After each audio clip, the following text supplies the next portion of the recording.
So the last thing I said was that I wanted you to think about this and what we can modify in our original equation to get it to actually solve this differential equation. Right? And so what I want to do basically is, let's take this, cut this, no, not cut it, copy it, and then put it down here. And then let's take our differential equation, copy that. Ooh, I don't think I want to copy all that stuff. No. Now it's going to lag. Okay. Just this piece, please. Copy.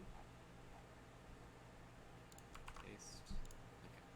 So that's our differential equation, right? And that's our functions. Did anyone figure it out? What can you do? There's just one small change you can make here. You know what it is? What can we change about this function to make it satisfy this differential equation? What can we do? I actually said something that was kind of supposed to be a hint, not directly, but I dropped a word. I said something about mathematics that was a hint at what you would do here.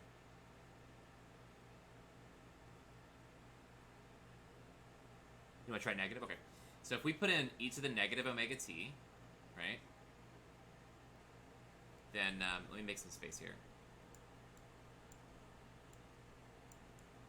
So now our function is e to the negative omega t.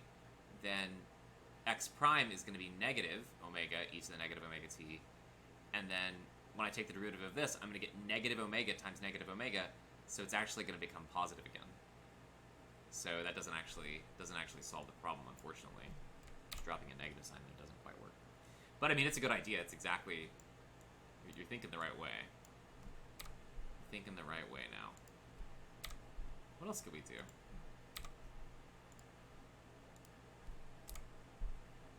What could we do?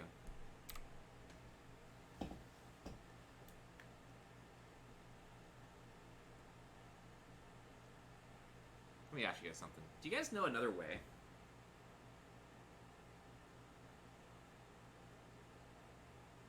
to write cosine of x?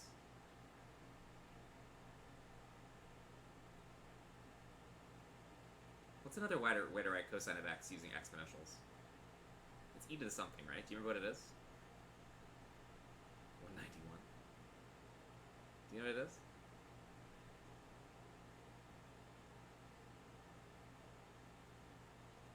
It's something like e to the x. Cosine is the positive one, right? E to the x plus e to the negative x. I'm actually leaving something off here, divided by 2. Think my brain real quick.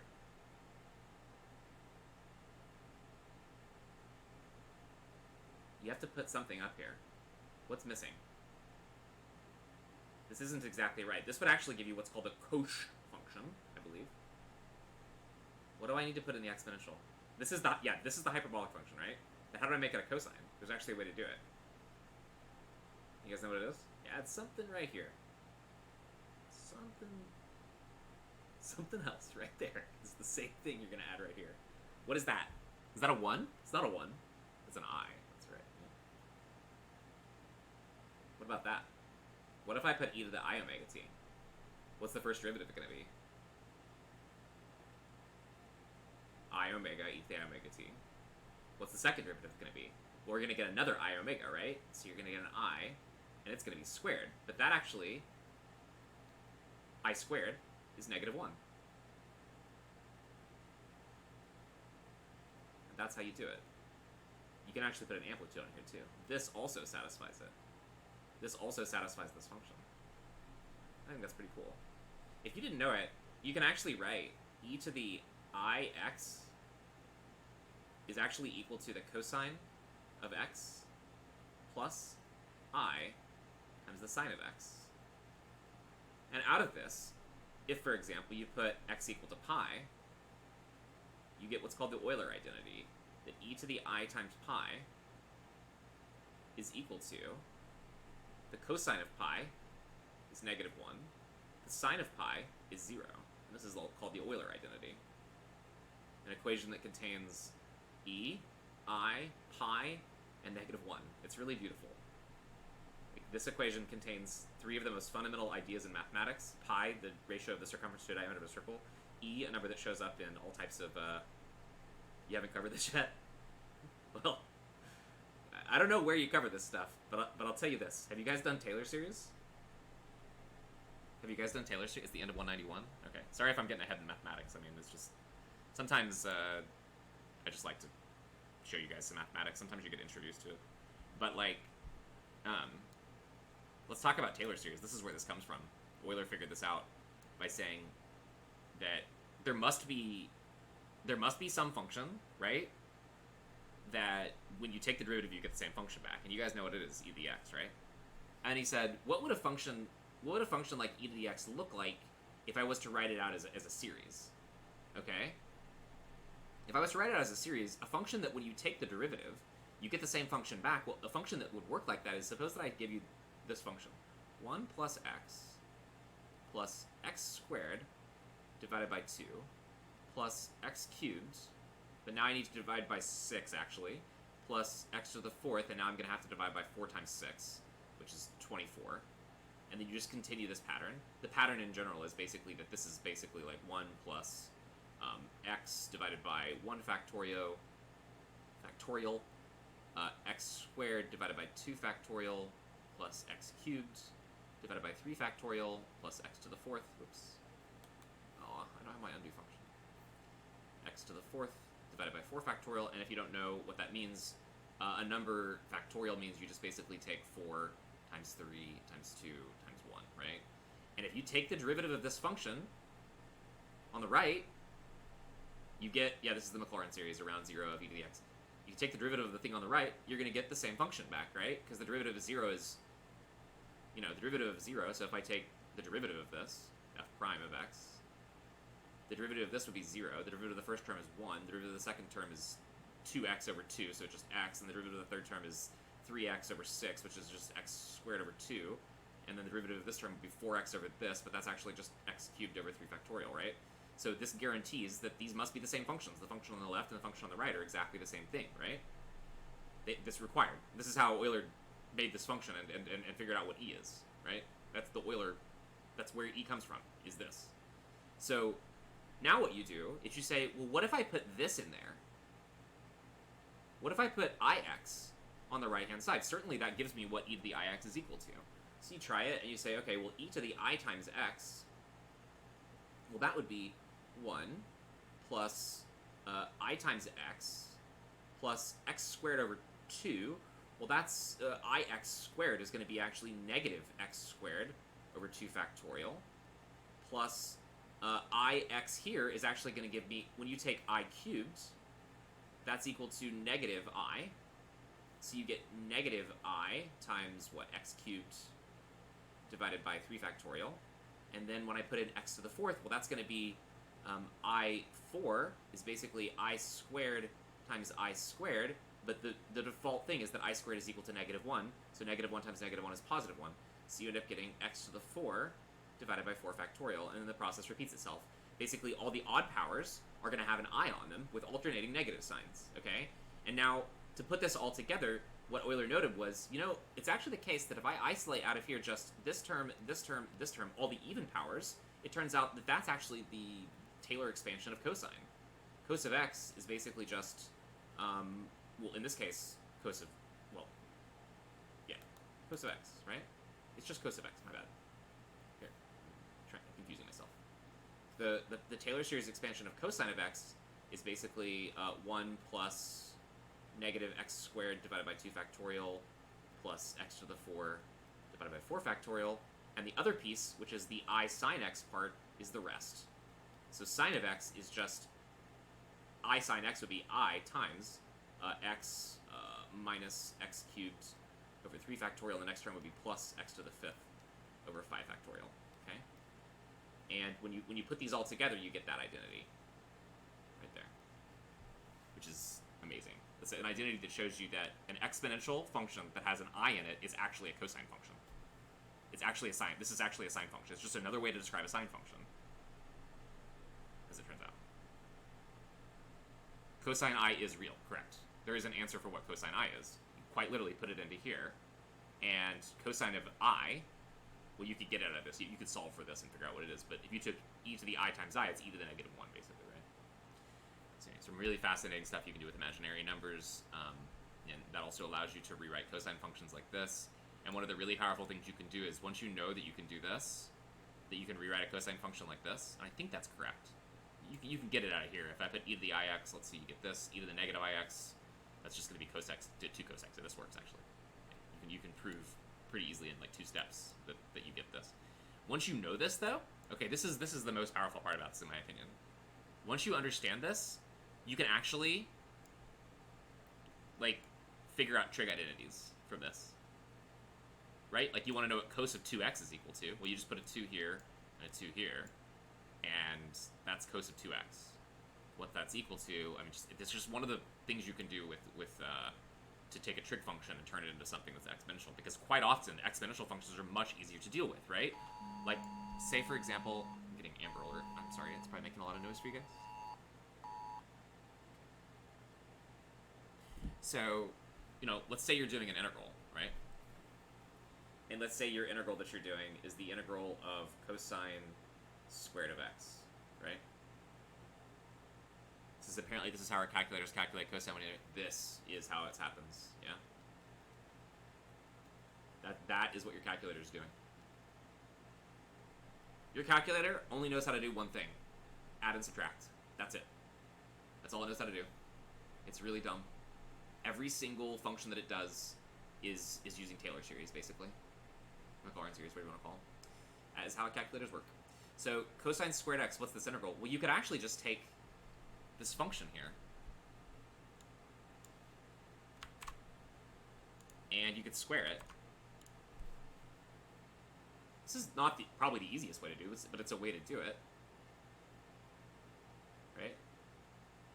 And this actually might be easier than doing this, because finding the integral of e to the x is easy, right? The integral of e to the x is just e to the x. So, you know, what's cosine times sine? Well, it'd be, there's a sine function too. The sine is like,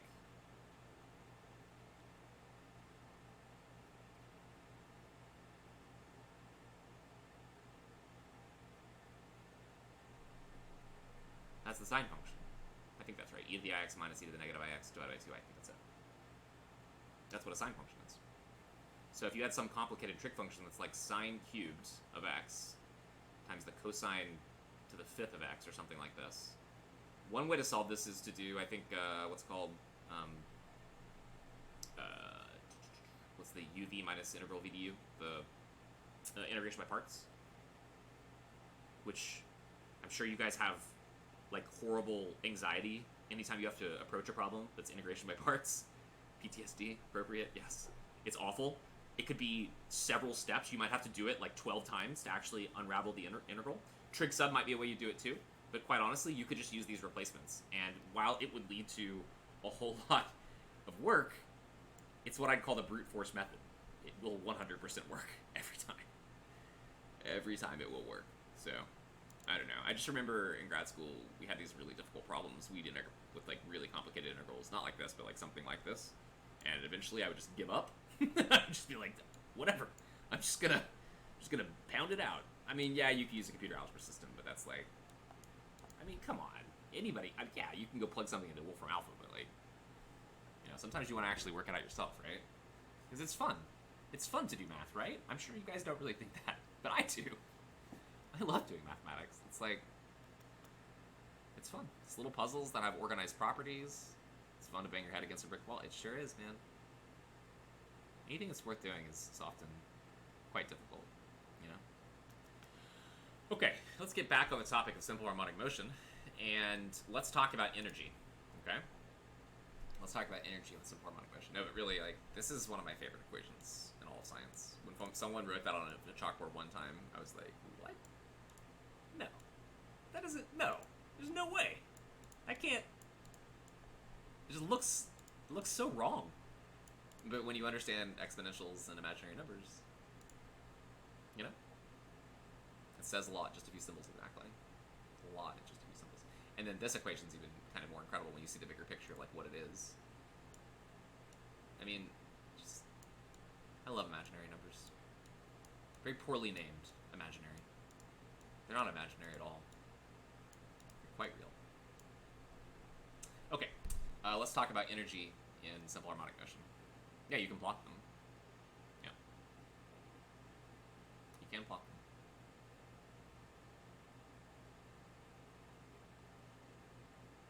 So SHM is my shorthand that you'll see in most textbooks for simple harmonic motion. So consider our simple harmonic motion system again. So basically what that is now is you've got a flat surface. Again, we're not worrying about friction, although later we will. You've got your spring right here, right? You've got your mass, you've got your K, and you got your equilibrium position x equal to 0, and then you've got an object that has an x coordinate that we call x, and at some point in time it might have a velocity. That velocity might point to the right, it might point to the left. Let's say at one moment in time its velocity is this way. So this is an object that's sitting at some position v, it's moving to the right, it has a coordinate x, right? And if I want to describe the mechanical energy of a system like this, all I have to do is to take the kinetic energy of the system, right, and to add to that the potential energy of the system. So let's do that. The kinetic energy for an object like this is 1/2 times mass times velocity squared. And I add to that kinetic or potential energy. In this case, potential energy is going to be the energy that's stored in the spring, assuming that it's moving left and right on a horizontal surface. So that's going to be 1/2 times k times x squared. But we also know that at some point later in the motion, the object is going to be, the spring is going to be more stretched out, and at that time, we could say maybe that if this is x equal to 0, maybe the object starts off with some velocity here that's equal to 0, and at that point x is equal to a. Well, at that time, we could describe the energy in another way, right? The other way we could describe energy would be to say, well, when v is 0, there's no kinetic energy, but there's all potential energy, right? So this is like full PE, you might say. And then that's a mix right there. Then you'd say, well, 1/2 mv squared. At that time, when the x is equal to a and v is equal to 0, then it's just this term. So you'd have 1/2 k multiplied by the amplitude squared. And actually, this gives you a nice relationship for how the energy of the system works. If you know the amplitude, you know something about these other two quantities as well. And we can manipulate this equation a little bit here, but this is basically your equation that describes energy for simple harmonic motion. And one way I like to write it is to say the total energy of your system at any given time, this is important to understand, is equal to 1/2 ka squared. At any point in time, that's the total energy of the system. That's the maximum that you can have, is 1/2 ka squared. Because that represents the maximum displacement, at which point v is equal to 0, so all of the energy is potential energy, right? When the object crosses back through the center, it's all kinetic energy, all potential, kinetic, potential, kinetic, it goes like back and forth like that, and in between you have a mixture. So the total energy is this. And then we can manipulate this upper equation here in the following sense. If I divide through everything by 1/2, get rid of the halves, and I also divide through everything by k, and I move the x squared to the right, I could say something like this. Velocity squared, actually we'll divide through by m, should be equal to k over m multiplied by a squared minus x squared. And k over m, well, what's that equal to? That's omega, yeah. So v squared is going to be equal to omega squared multiplied by a squared minus x squared. This is a nice little relationship. This gives us basically, if you think about it, velocity as a function of x. We don't have any time in here. The velocity as a function of x is equal to, and the plus or minus matters, plus or minus square root of, well here, let's put the omega on the outside. So it's plus or minus omega times the square root of a squared minus x squared. It's like a little triangle relationship, right? That's your velocity as a function of x. So now not only do we know x is a function of t, we also know velocity is a function of x, which is nice. We needed stuff like this when we did projectile motion. I don't know if you guys remember. With projectile motion, we described x as a function of time, and we described velocity as a function of time. But we also described y as a function of x, which happened to be a really useful thing for us when it came to projectile motion, and this is a similar kind of relationship here. Basically tells you that if you take the amplitude squared minus the position at some point in time, and you multiply by the frequency after you square root it, it gives you the velocity at that point, right? So there's a specific velocity. This tells us there's a specific velocity at this location, and it has two values, right? When the object gets to here, it could either have a velocity pointing to the right, or it could have a velocity pointing to the left, but the absolute value of those velocities is the same, right? Whatever it happens to be. just equal to this, plus or minus, either left or right, right? Because the object, as it travels through this oscillation, right, at one point in time it's traveling to the left, but then when it returns, it's going to be traveling back to the right, right? So sometimes it's going left, and then sometimes it's going right, and then sometimes it's going left, and then right, and then left, and then right. So every time it passes by this point, it's going to have a velocity that describes kind of where it is in its motion. And that's energy for simple harmonic motion. Do you guys have any questions? I would like now to do a couple more problems. And that will be that for today. Probably takes the rest of the time to do these. They aren't super long. Well, I say that. The second one might take us a while. Oh, why is it? Here.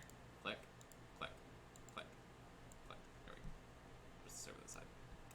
Bring that one back in a second. So this one's kind of quick, and then we'll look at what it does. It's like, do you see this? I have to unclick it or something? Why does it?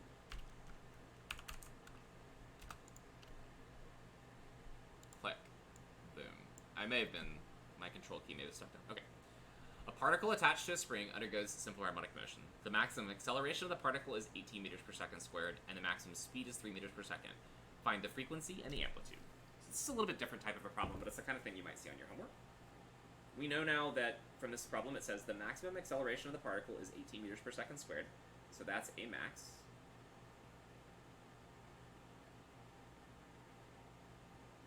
And then this maximum speed of the particle is 3 meters per second, so that's a Vmax.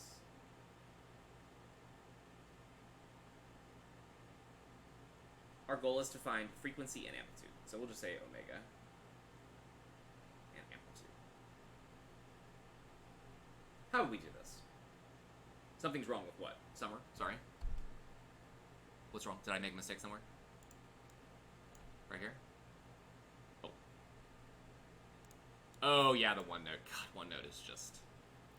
I gotta find a better software for this. It seems like it works really well on tablets, but when you have a tablet attached to a PC, it just gets real weird. Anyway, so Vmax is 3 meters per second. What's this related to? Is it related to A and omega? A times omega is equal to 3, exactly. So Vmax is also A times omega. So that's equal to 3. And A max is also equal to A omega squared, we said, from before.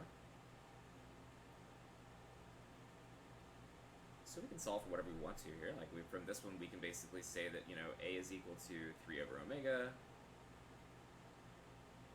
Plugging it over here, we'll get 3 meters per second divided by omega times omega squared is equal to 18. So we cancel one of the omegas and we get basically omega should be equal to 18 meters per second squared divided by 3 meters per second. And that should give us units of 1 over second. And 18 over 3 is 6. And the meters cancel. Usually with omega we just basically throw in our radian right here. That's our value. That's omega. And then we use this equation here to say that A is now going to be equal to 3 meters per second divided by 6 radians per second. And this ends up being 3 over 6, so that's what, 0.5. And the unit here is meters divided by radians. We just eliminate the radians immediately as soon as a normal unit shows up. And that gives us our amplitude.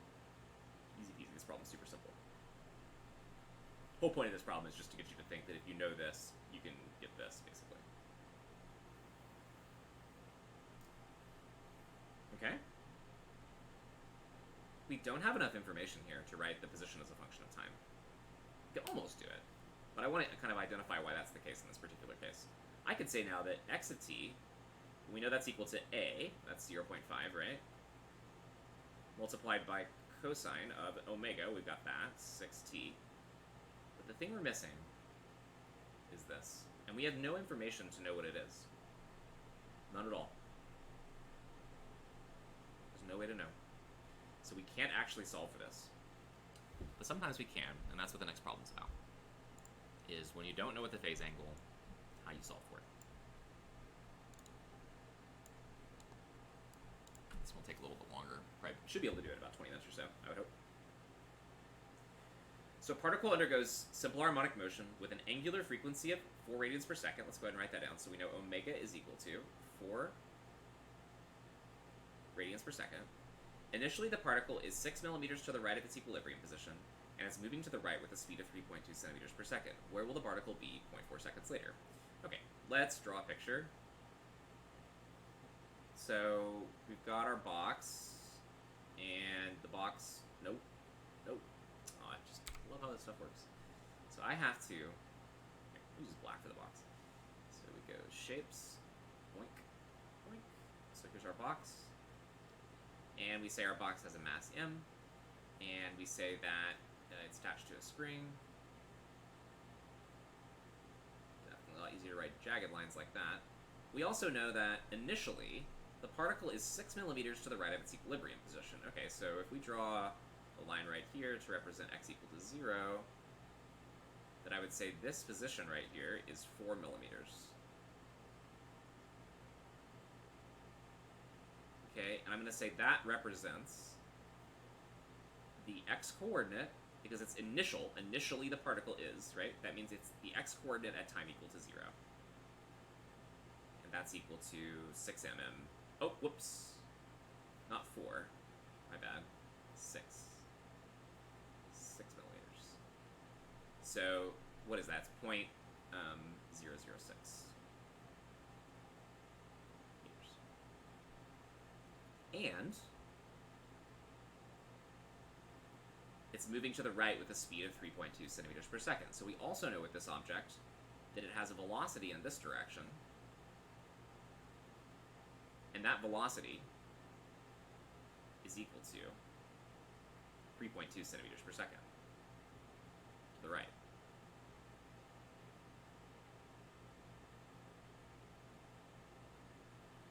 So v of 0 then, v at time equal to 0 must be equal to 0.032 meters per second. Because it's 3.2 centimeters. The question is, where will the particle be 0.4 seconds later? Okay. If I want to know where the particle is going to be, I really need to find this, right? If I could figure out not just where it is at 0.4 seconds, but where it is at any general time t, then I can easily solve for where it's going to be at 0.4 seconds, right? So this is our goal, is to figure out what this is. And we actually know, in general, what it's going to look like, right? We know in general that our function has to take on the following form in order to satisfy the relationship between force, acceleration, and velocity, which is the differential equation that we produced before. It has to be a times the cosine of some omega t, and really it could be sine. This is our choice here, make cosine or sine, because as you guys know, cosine and sine are basically the same function that are just shifted in space by pi over 2. So it's a cosine omega t, and then I have to add to this some kind of a phase angle. Now, I have some of the information here. Okay, I have some of the information. Like, I know what omega is. It's 4. But I don't know what a is. And I don't know what phi is. They're just not given. 6 millimeters is not the amplitude, and why do I know that? How do I know that the amplitude in this case is not 6 millimeters? What is the amplitude? What has to be going on when x is equal to a? This is just the initial, right? What's going to happen? It's going to go farther to the right, right? It's the place where it changes direction. That's right, Nate. It's the place where it changes direction. And at this location, it's going to keep moving off this way until at some point it comes to rest, right? And then it turns back around. Must be 0 to be at the amplitude. The velocity, correct. The velocity must be 0 if we're talking about the amplitude. So this is not the place where you have the maximum position, right? Amplitude is basically x max, right? This is the same thing as x max. And that occurs specifically at v equal to 0. And that's not here yet, because this object is going to feel a force back this way as it's moving to the right, and eventually it's going to stop somewhere over here, right? It's eventually going to stop somewhere to the right. That's where it's going to be at the amplitude. So we don't know a, and we don't know phi. But we do know some information about the function itself, right? We know that x of 0 is 0.006. That's information. And we know that v of 0 is this. And we also know what the velocity function is going to look like, right? We know that the velocity as a function of time is basically the derivative of this function, and the derivative of that function, as we know, is negative a multiplied by omega, and then the same cosine of omega t plus phi. So now all we have to do is to just use our data about the initial conditions of the system, this one and this one, to solve for a and phi. And so let's do that. If I plug in x of 0 into this equation, what I'm going to get on the right-hand side is just a times the cosine of phi, because omega times 0 is 0. When I put v of 0 into this equation right here, what I'm going to get is basically negative a multiplied by omega, and then also multiplied by, oops, I made a mistake. This is not cosine, it should be sine, right? My bad on that. That was a mistake right there, sine. Because we're taking the derivative of this function, which would be derivative of cosine is negative sine, and the derivative of the inside of this with respect to time is just omega. So there's the omega that comes out. So v of 0 is going to be negative a omega sine of that's 0, right? So it's just going to be sine phi.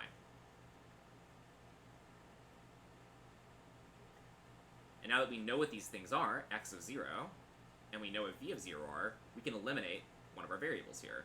We can eliminate either a, or we can eliminate phi. It's entirely up to us. So what we can do then is say, let's leave it, let's plug these numbers in last, because I think it makes it more confusing when we do. Which one? Sine over cosine is the one that gives you tangent, right?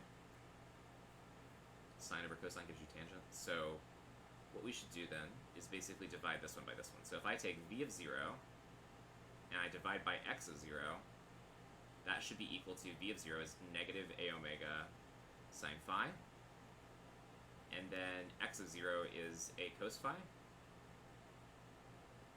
My bad, that looks awful. And so then the a's cancel, right? And we end up getting v of 0 over x of 0, let's plug them in now, 0.032,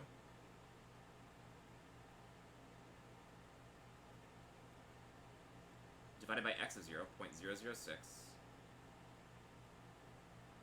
should be equal to negative omega sine over cosine, which is tan, phi. That is to say negative, and omega was 4, right? 4 radians per second times tan phi. And that means that, I don't know if I want to do that, what I was about to do there. Let's just erase that. We'll just go back this way. Do some rearrangement, and I think you should be able to get tan phi should be equal to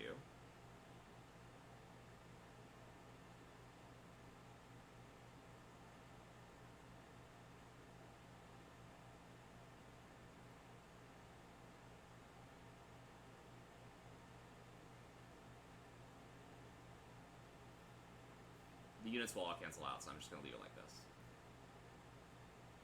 Which means that phi is equal to the arctan of that business right there, right?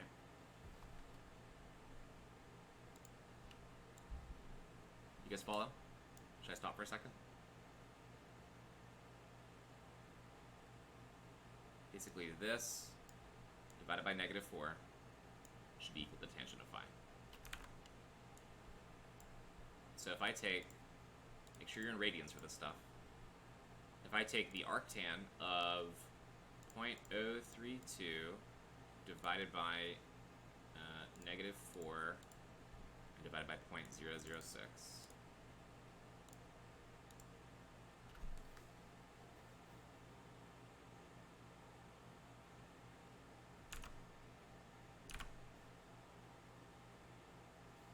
And then just to see what this would be, this is radians, right? Just to see what this would be in degrees. Notice that it's our favorite, one of our favorite angles in this class.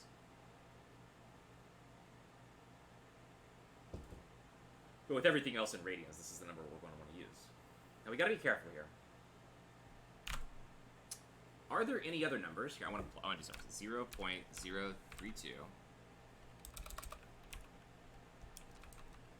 divided by 4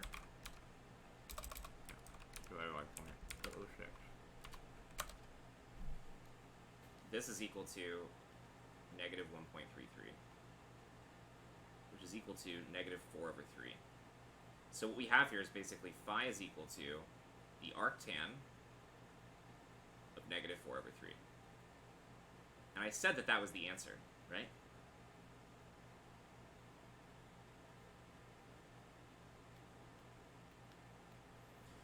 the problem is, that's not complete.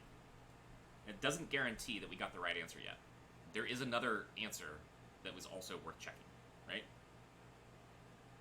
What other angle would have the same tangent as this angle right here? I'm sorry, this would be negative, right?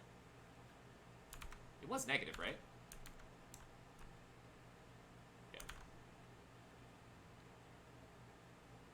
What other angle might have this as the same answer? Like when I take the arctan of -4/3, I get -0.927. The calculator won't tell me what it is, and I can go into this calculator and I can check it. I can say,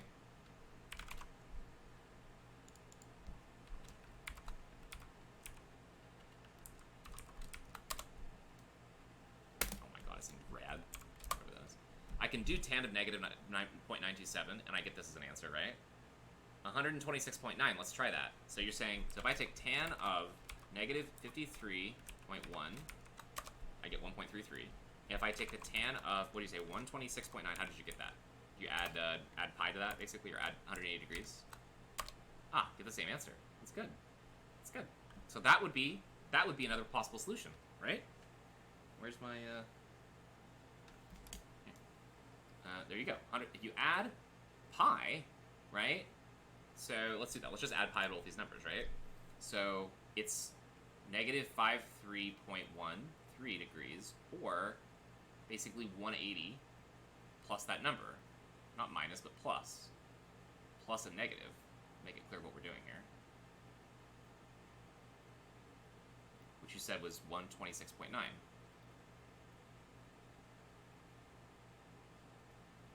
So we could do the same thing with the radians, right?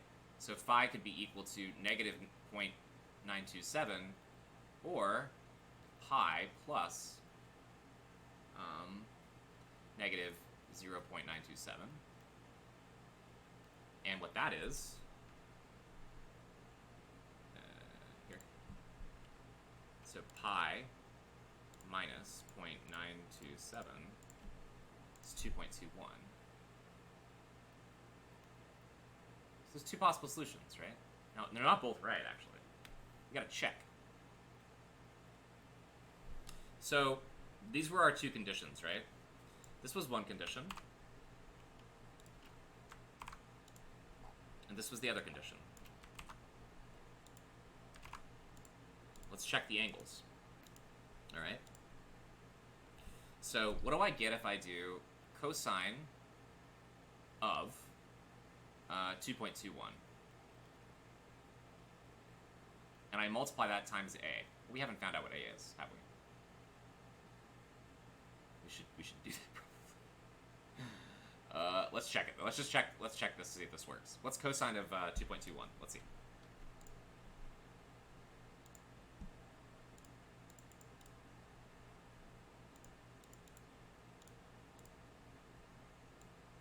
.999. That's good. What's cosine of negative whatever it is? Cosine of negative 0.927.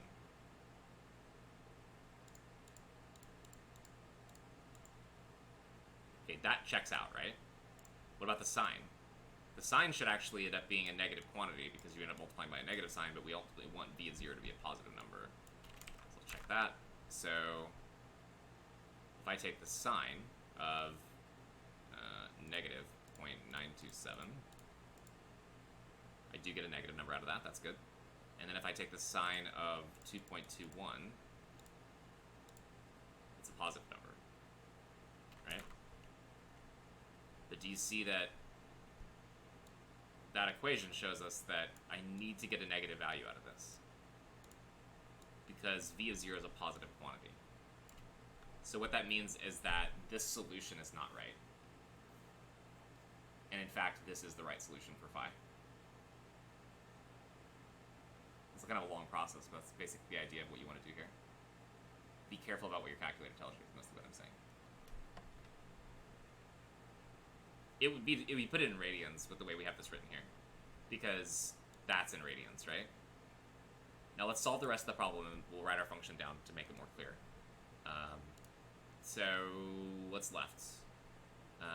Here, let's use that equation right there to solve for a. Okay. So x of 0 equals a cos phi, right? So that means that a is equal to, what? X of 0 over cos phi. And x of 0 we said was equal to like 0.006, right? So it's 0.006 divided by cosine of negative 0.927.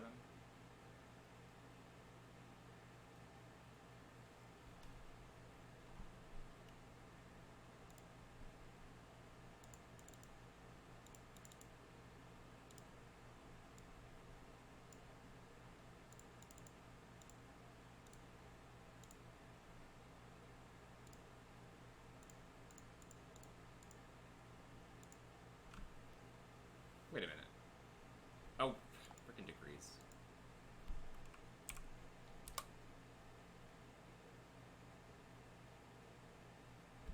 It's basically 10, right?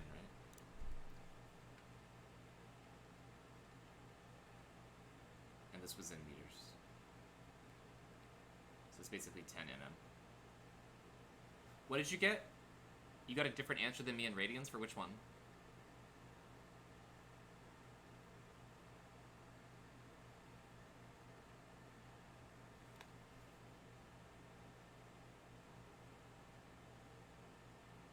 Did I make a mistake when I was doing this on the thing? I felt like I did.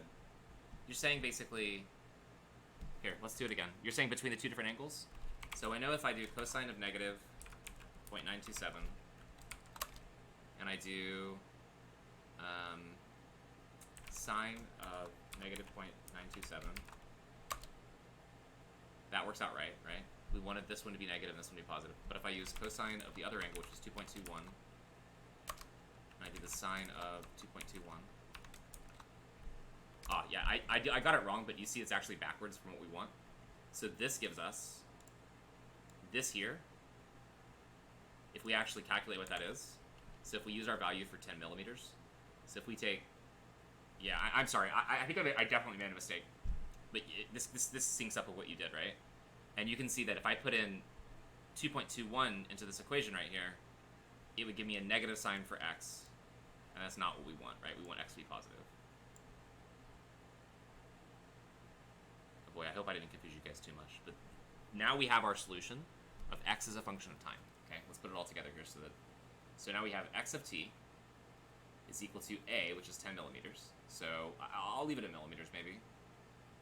Kind of looks a little simpler. Multiplied by the cosine of omega, which was 4t, plus phi, which is negative 0.927. And all of this has to be done in radians. Because our goal was to find x at, what was it, 0.4 seconds later? Yeah, 0.4 seconds. Where will the particle be 0.4 seconds later? So that has to be plugged in here, x of 0.4 seconds. And we can just do that on a calculator, right? Just plug in for t. So pull up the calculator and say,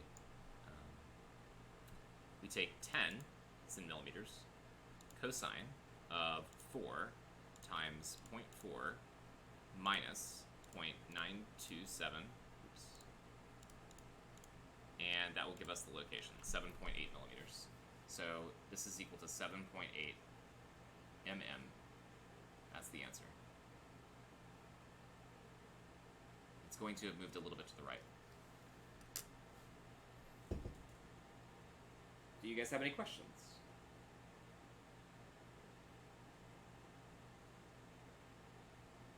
Did you get a little lost when I was doing the second angle part? That's the tricky part about this, is the second angle part. Remembering that when you use inverse functions, you don't get complete information. There's always at least two solutions that you need to consider. And I can tell you right now that if I made one change to this problem, if the only thing I changed was I made a negative sign right here, it would have completely flipped the problem. Meaning, we said that this was our solution, right, for the information we were given. This would have been the solution if the initial condition had been shifted just a little bit. If instead of the object being here, it was instead right here, but also moving to the right, if these were our initial conditions, we would have gone through all of the same mathematics, we would have gotten the same relationship right here, and our calculator would have told us this was the answer, but it wouldn't be the answer. this would actually have been the answer. Does that make sense to you guys? The initial conditions completely control the value of the phase constants you get. And you need to check, if you want to be completely sure about these problems, you need to check that the angle you get out of your calculator actually satisfies the initial condition equations that you have right here before you can actually solve for the phase angle and the amplitude, basically. Does that make sense to you guys? Did I confuse you any more? All we had to do is just change that. And maybe even just putting a negative sign right here. But then I think the answer would have been negative 2.21, so. Anyway, that's simple harmonic motion. That's really all there is to it. What we'll do next time is we'll talk about pendulums. There's kind of two kinds of pendulums we're going to talk about. One is a simple pendulum, and a simple pendulum, just to give you an idea of what it is basically just you have a ball, you have a string, and you just place the ball by some distance, right? And then you basically let it go so it oscillates kind of back and forth, going through a maximum amplitude to the right and then a maximum amplitude to the left, and it just goes back, forth, back, forth, back, forth. That's what we call a simple pendulum. That's the next thing we want to discuss, is what's the period of motion for that. And then we'll talk about what are called physical pendulas, which is just the same thing but with like a ruler or something. And then we'll talk about like driven oscillations and resonance and that kind of stuff. That's the final topic of Physics 1A. Understanding these repetitive motions of nature that we have used for ages to measure time. This is one of the first ways we started to measure time, was with a pendulum. Metronome, same kind of thing. And that's what we'll be talking about next time. So I'm going to go ahead and stop the stream there. If you guys have questions, I will be happy to stick around and answer whatever questions you have.